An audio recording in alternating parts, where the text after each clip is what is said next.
This is the Slag, the P90D Model S that I bought for the bargain price of £5,000 in the summer. It came with 262,000 miles and I've now done nearly 275,000 miles. But I want to show you in this episode what it's like to drive in insane mode and otherwise, and what it's like to supercharge for free, and also a couple of tweaks and improvements and repairs that I've made along the way, including those wheels that aren't actually wheels. I'm Jonny Smith, you are watching The Late Brake Show. And remember, Elon's paying for my fuel.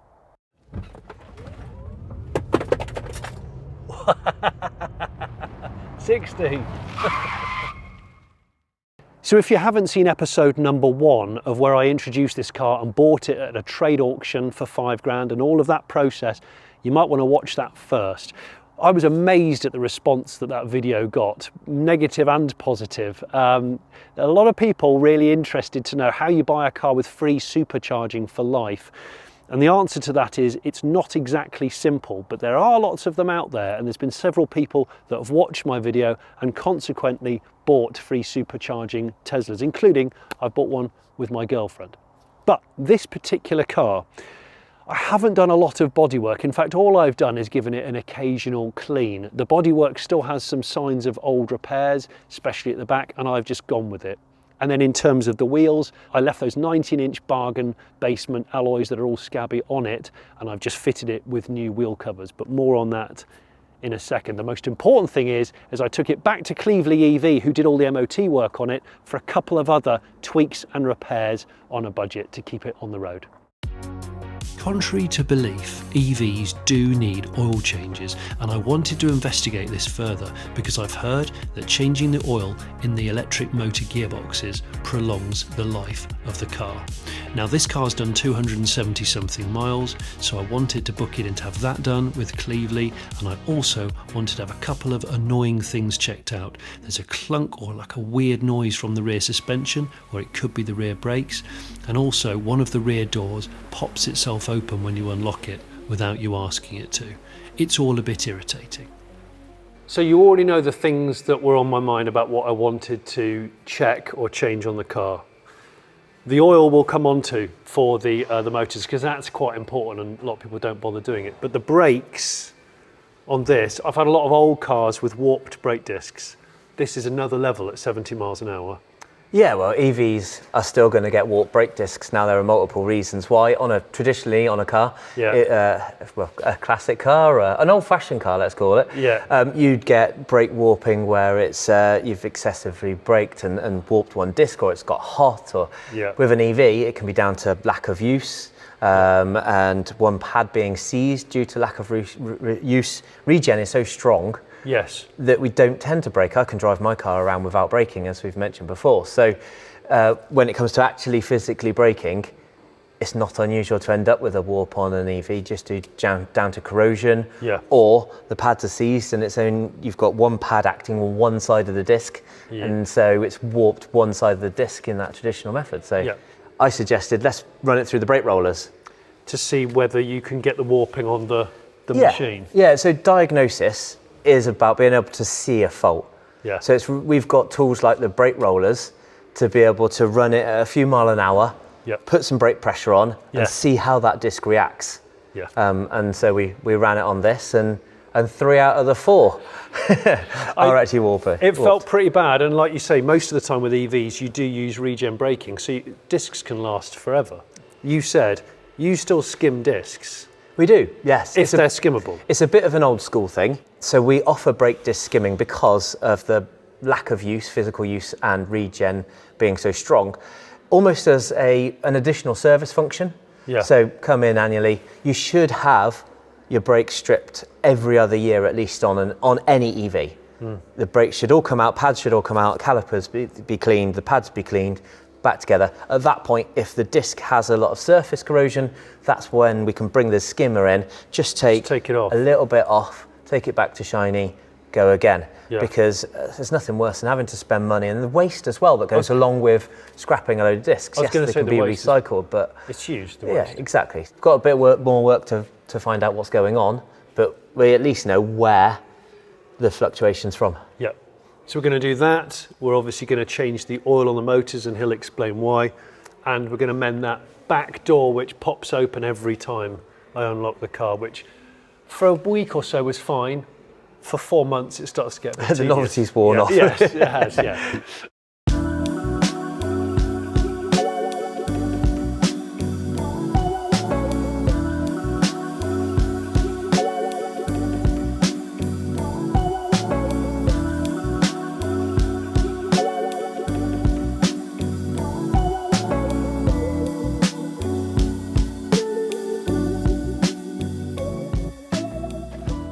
Matt, Yep. that doesn't look right. Ah. What? That looks like it should have been up there somewhere, and it's crushed. That is exactly what it is. Yes. Yeah. So I think it's the loop for the keyless entry. Oh, so it's God. a pickup for that. So it's supposed to attach to this fan cowling or this front panel further up. And it's been knocked. They're quite common for being insecure because there's 2 mounting brackets on it, on just little Plastic. Phillips screws. Yeah, and it's all plastic. Well, Yeah, we secure that and sort that out when Can we just check that? Yes, we're going to need to take the frunk out in order to refill this front drive motor. At the moment, we're just trying to get the sound deadening off around the front drive motor so we can get to the drain point. I was expecting it to look worse. Yeah. Obviously, it's not totally clear, No. but let's assume that this car has never had the motor oil changed. Uh-huh.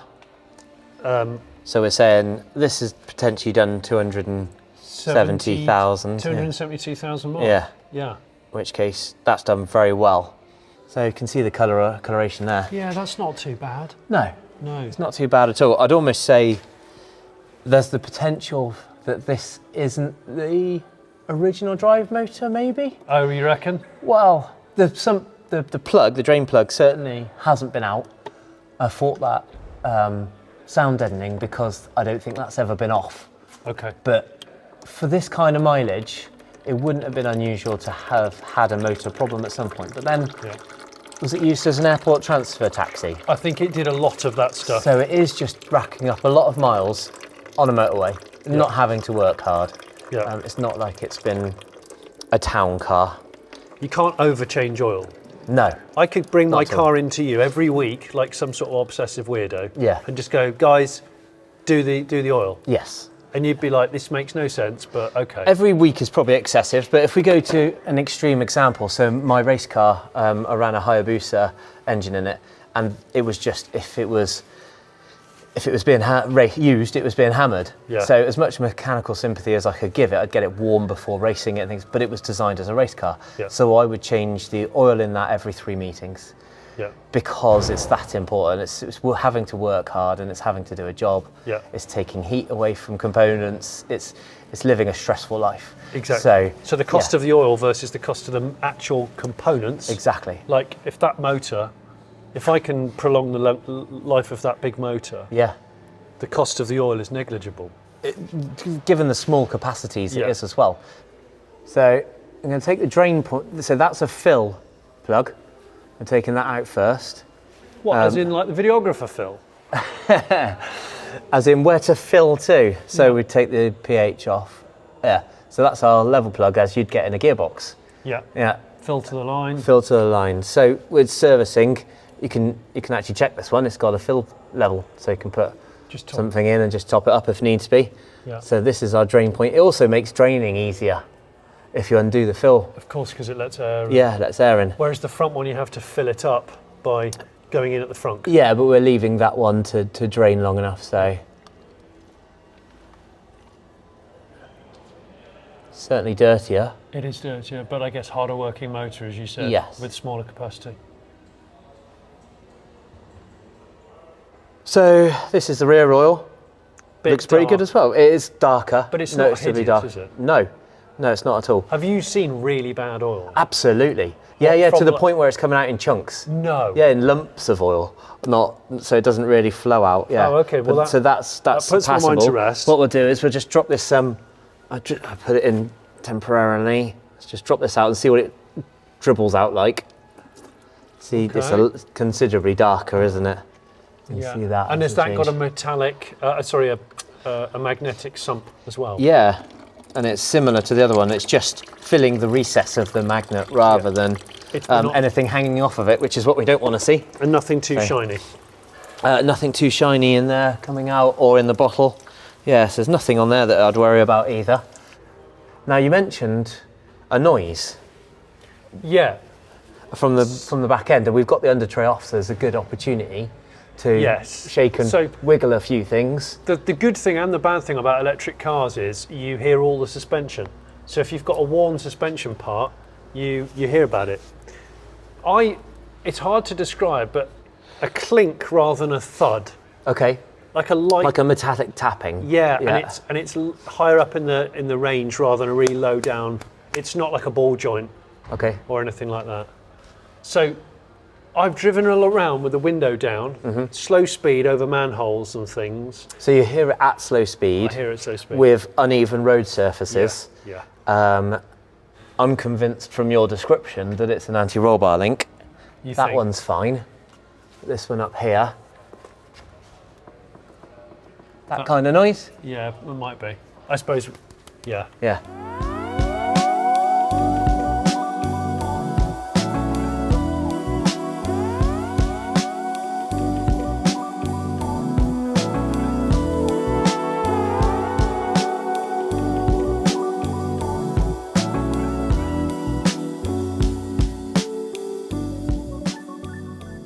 Right, so that's the offending anti-roll bar link.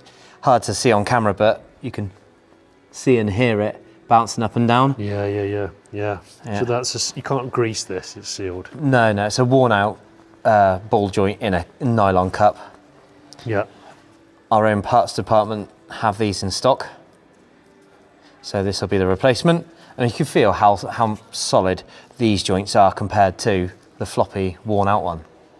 Yeah. You can't even get it to move really, where it's so... Heavy cars eat these, don't they? Absolutely, yeah. So we can put the new one on. Annoying noise, be gone.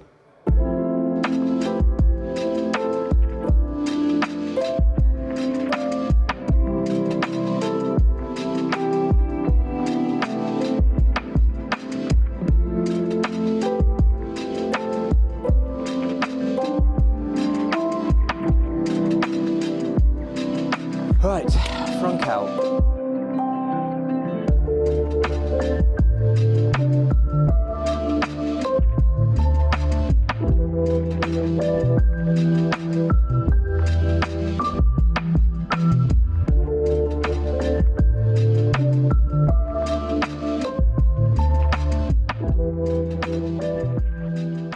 So I've strapped that ring back in, popped on a cable tie, just round the connector rather than looping it through, just in case there's any disturbance on the signal. So it's out of trouble now. It's not going to get worse there, because it's not in the firing line of anything. I'd hope no. Yeah, it should be okay now.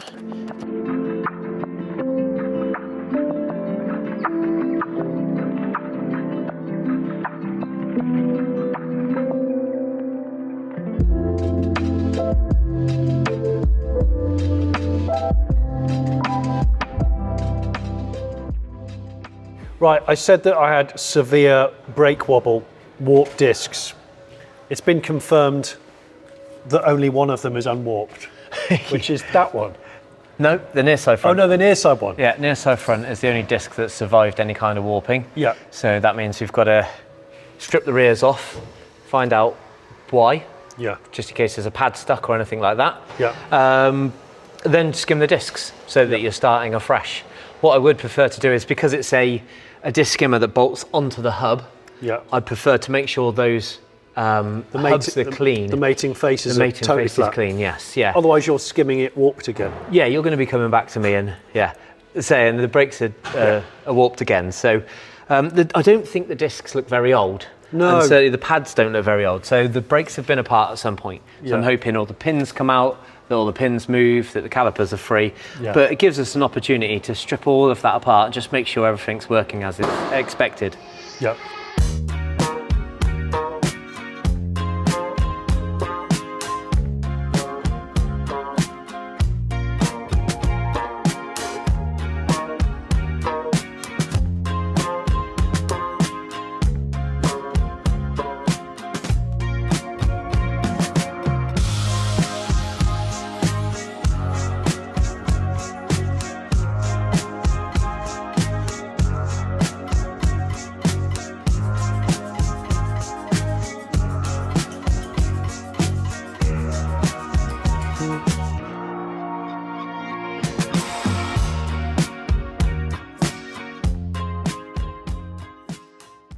So the skimmer.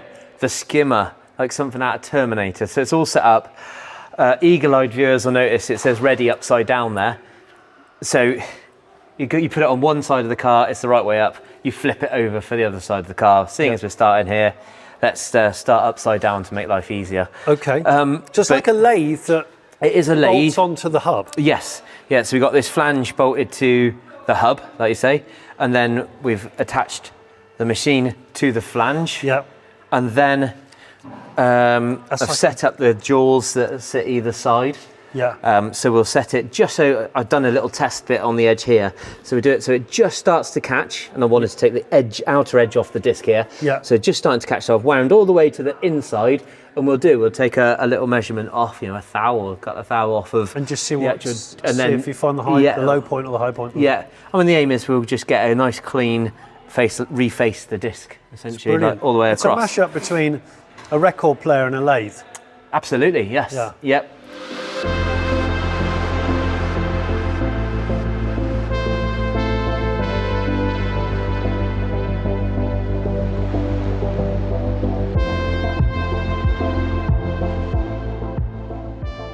So now the finish, I mean, it's like a new disc. Yeah, exactly that. It's got refaced it, so you've got a nice... beautiful lines on it and everything. Yeah, it's not going to be shiny, because we've just cut into the metal, and but that's a very nice grippy surface of the disc now. That's wonderful. Uniform.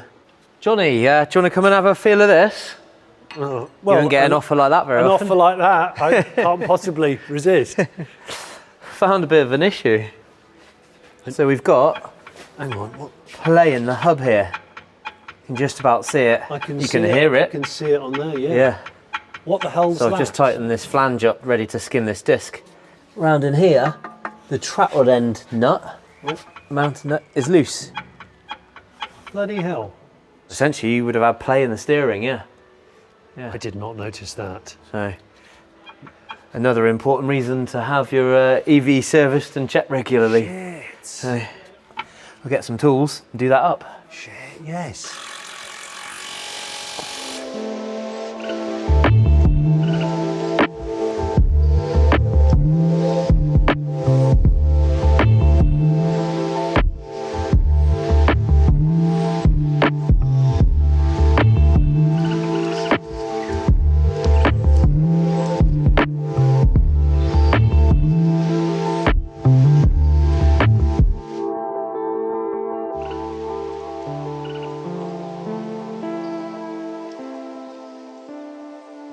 Okay, so one of the things that I knew was a problem with the Tesla from the moment I bought it was it had an intermittent fault on this near side passenger door, rear passenger door. When you unlocked it, it would pop itself out and open itself. And we didn't have a chance to fix it last time, and for months, every time I unlock the car, I have to walk around and close that door. Bit annoying. It turns out that this is quite a regular problem for these. Yes. You've told me this. Yeah, so as the door presents, or the door handle presents, it reaches far enough to trigger the micro switch that controls the final pull. Pull of the handle. Yeah, right, so you've got a micro switch that brings it out to a certain point, and then another micro switch which says, yes, I've pulled it even further, I need the door to release and the latch to release. The latch that is actually built into the door pillar, not in the door itself. Right. It means that there's probably not a fault with any of the components. It's an adjustment issue. It's a mechanical fault, right. Yes. Right, yeah. Okay. So we're going to get in there, we have to get the door handle pack out and make that adjustment. Okay. What I'm trying to, because of time, I'm trying to avoid doing is taking having to take the glass out. Oh yeah. Is that what you normally do? Yeah. Oh, that's a bit. There we go. Yeah, the glass out must be a penis. Yeah, it is. Yeah. Yeah. So we have door switch here, door switch here, switch here, and down there. So these. So this is the motor. That's what that does. Yeah. So the motor drives a gear down in here. That gear presents the handle like so. Oh my gosh, it's quite complicated. Yes. Yeah, it is. Yeah. Probably not the best thing in Alaska. Definitely not. There's a lot to go wrong, isn't there? There is a hell of a lot to go wrong. Yeah. I don't know how much more adjustment there is in it anyway. Yeah. All right, so we've made an adjustment. Great. So it didn't automatically fire that, but if we pull this, you can hear that latch. And it knows the door's open. Great, so to prove my theory again, let's close the door. Lock the car, so the handle's in. When we unlock it, it shouldn't fire this latch. There, and it didn't until I pull it, and there's the latch and the window moves. Great, we're fixed.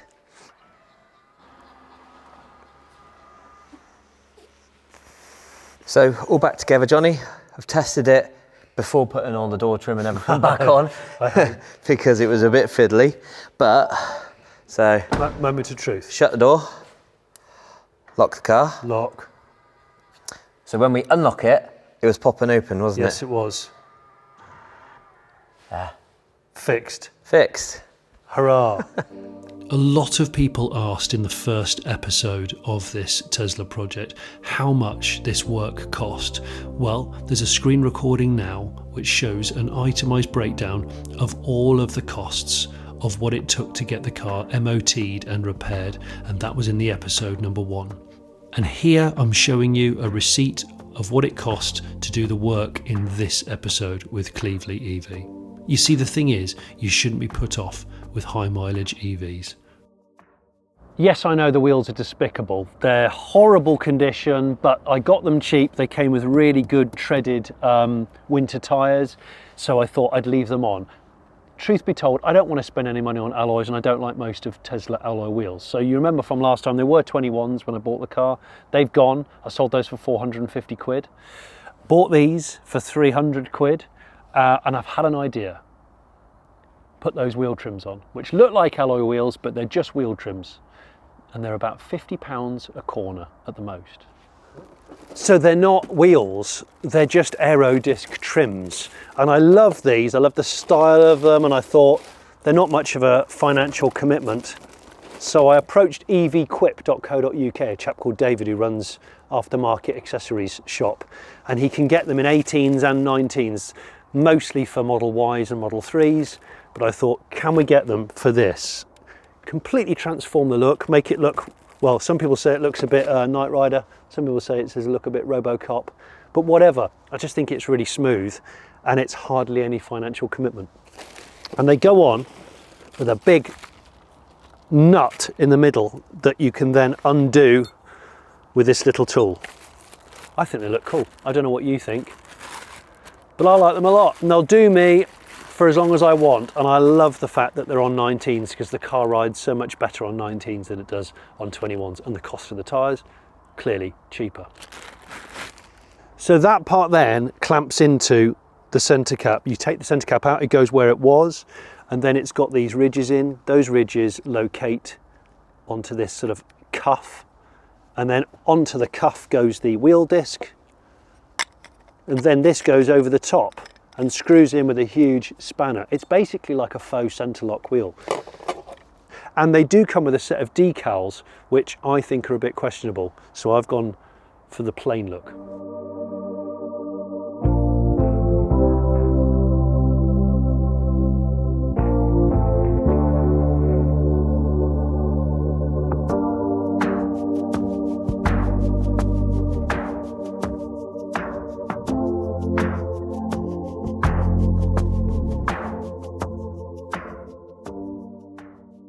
In terms of like hard wearing and stuff, I was impressed at how good the interior was when I bought it. Actually, it was better than I realised, and I really haven't done anything other than vacuum it out periodically. But I did bump into somebody at a Tesla supercharger, and whilst charging for free, they said, "I've got something for you, Johnny," and they actually have given me a personalised number plate on retention, which I'm going to put on this in a future episode. And I ended up buying off them a couple of other bits and bobs, including a set of Tesla solid rubber snow mats, because these are perfect to just slot into the bay there, especially in winter.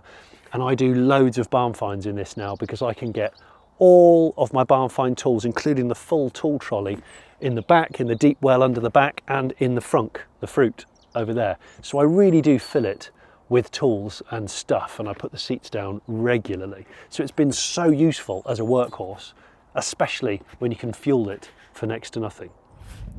I forgot to say in the intro when I was washing the car, if the car looked like it was on its tiptoes, this car was spec'd with adaptive air suspension. And when it goes to my office where this farm is, because it sees that I'm going onto a farm off-road, it automatically raises the suspension based upon the GPS location. So that's the reason why. But ordinarily I have it set lower because I don't need it to be any higher. I've been too scared till now to do launch control insane mode until I was happy that the car had the service of the oil and stuff like that. But anyway, insane mode, and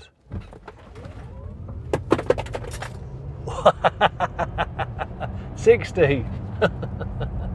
So it's quick, and all my cutlery from barn find travels and wet wipes have just come out the center console. Now, insane plus mode, it will preheat the battery to get the best out of the battery chemistry. Insane mode ups the power by 30% in terms of torque, not power. And I think insane plus does it by 60% just for a burst of, I don't know, 10 seconds or whatever it is. But isn't it bizarre how you've got that kind of poke? We're talking, well, this car's over 250 horsepower from the front motor, over 500 horsepower from the rear motor. The combination is over 700 horsepower, and it's over 700 pounds-feet of torque. So it is monumental, coupled with the fact that it's got free supercharging and loads of cabin space. And I paid 5k. I've become really fond of this car. I think I've been hammering the miles on it, really to just see whether it's up to scratch for what I want as a proof of concept. I wanted to do a video of the buying process, obviously, to see that how cheaply you could get a Model S. And the free supercharging has been really easy. A lot of people have gone, well, how do you actually get free charging? Well, I think I've done a few videos for social media on Instagram. And if you aren't following The Late Brake Show and myself on Instagram, I'm Jonny Car Pervert on Instagram, and The Late Brake Show is The Late Brake Show. But you have this adapter for the early Teslas like this one, which allows you to do CCS. And you just pull up to a supercharger and you just plug it in, and the car goes, yeah, fine. And it just says, yeah, the last supercharge that you did was here in Stevenage and it cost you no money. That's it. Like, that is it. It's that easy. So I've driven all these miles since buying the car at, I think, 266,000, and it's now 274,516. I have used my home charger a little bit, but predominantly in a lot of the journeys I do for the Late Brake Show, I've just been using the free supercharger network, and it's delightful. Factoring in the fact that it's a quick car if you want it to be, I'll come on to that. But for me, I actually use it just as a cruiser. I use it as a really convenient cruiser with 5 heated seats, heated steering wheel, and all those things are really lovely when you've been filming outside all day. But we're going to come up to some curvy roads. So out on the open road, it's really comfortable. These seats, this driver's one, has got a squeak and a bit of give in the mechanism, and I haven't fathomed out what that is yet. It might just be that it's had so much arse traffic, it's just tired. Maybe it is. And the car had terrific warped brakes. But as we've shown in the video, instead of replacing the brakes, they still had lots of wear in them. We thought we would save money and save resources and skim them back. And now, luckily, they're much better. However, the Model S brakes aren't the greatest because the car weighs well over 2 tons. And that's one of the reasons why I don't bang it into corners really hard, because I know it's carrying such weight. The thing about the early Teslas like this, the 10-year-old ones, is they don't bing and bong as much, which is really good. They're not quite as annoying. They don't nanny you as much, and it does have autopilot. I don't really use autopilot, but I use the adaptive cruise, and it uses this stalk down here because all the instrumentation, like the drive mode, electric windows and all that stuff, are derived from Mercedes-Benz. You can hear, you might not be able to hear it on camera, but it's like a really high-pitched kind of electrical noise, especially when you come off the throttle and you regen on the brakes. In terms of range, I've been getting, in the summer months, up to about 230 miles, I think, maybe a bit more than that. And then in winter, now that the temperature's really taken a dive, I'm getting about 200. I tend to drive it with cruise control on at like 68 miles an hour. I know that sounds a bit weird, but I keep it a smidge under 70. Because I just want to get ultimate range out of it, really.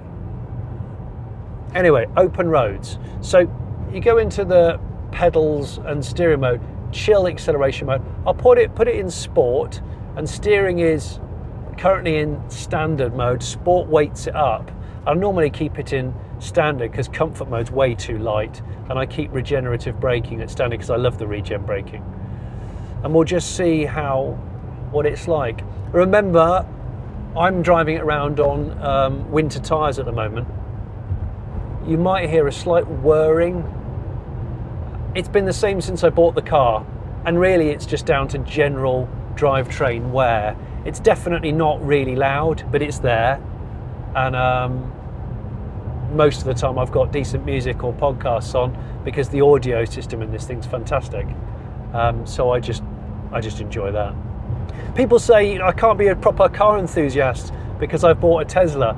I would beg to differ because it allows me to have a good variety at my fingertips to drive, and also the money this car is saving me with its 20 quid a year to tax and its free supercharging means I can put money into other classic cars and sort of piston projects.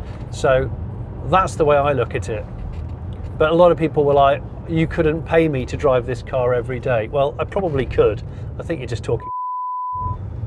So because this is the all-wheel drive version, the twin motor, the turn-in's really rather good. And yeah, it's heavy, but it's pretty confident, and you can get on the throttle really early out of corners. Even when I've got the car fully loaded with barn find tools, people, I carry a lot of stuff in this thing. It does hustle on.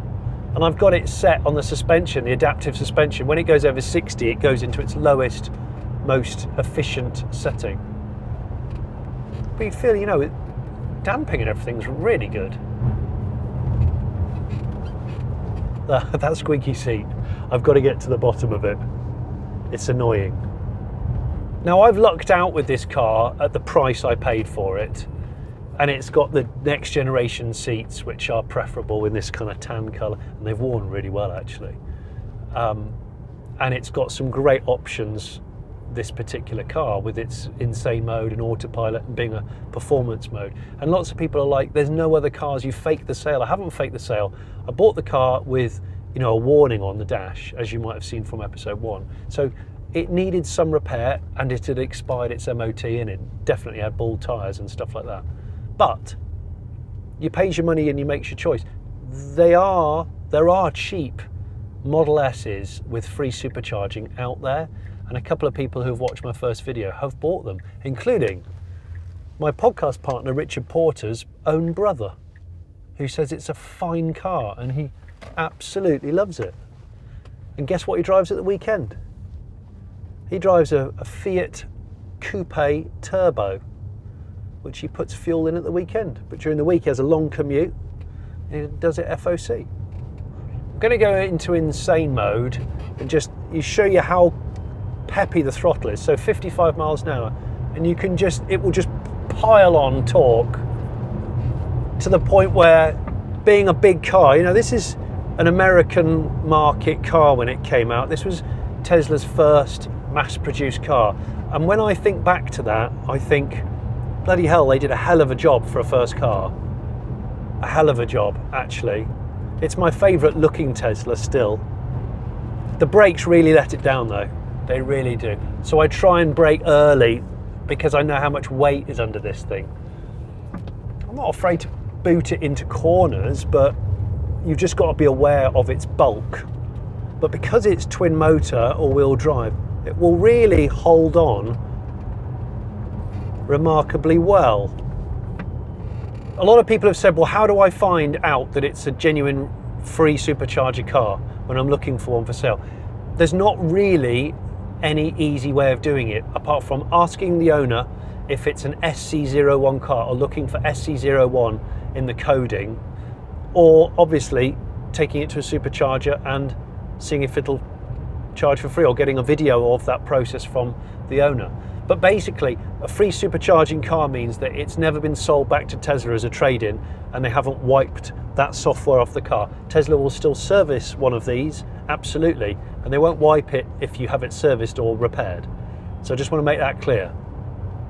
So people say electric cars can't be fun to drive. Well, it depends what your idea of fun is, but it also, what I would say is, as an everyday tool, heavy commute, heavy use car, that you want comfort, good audio, you know, refinement, I think it does a pretty damn good job.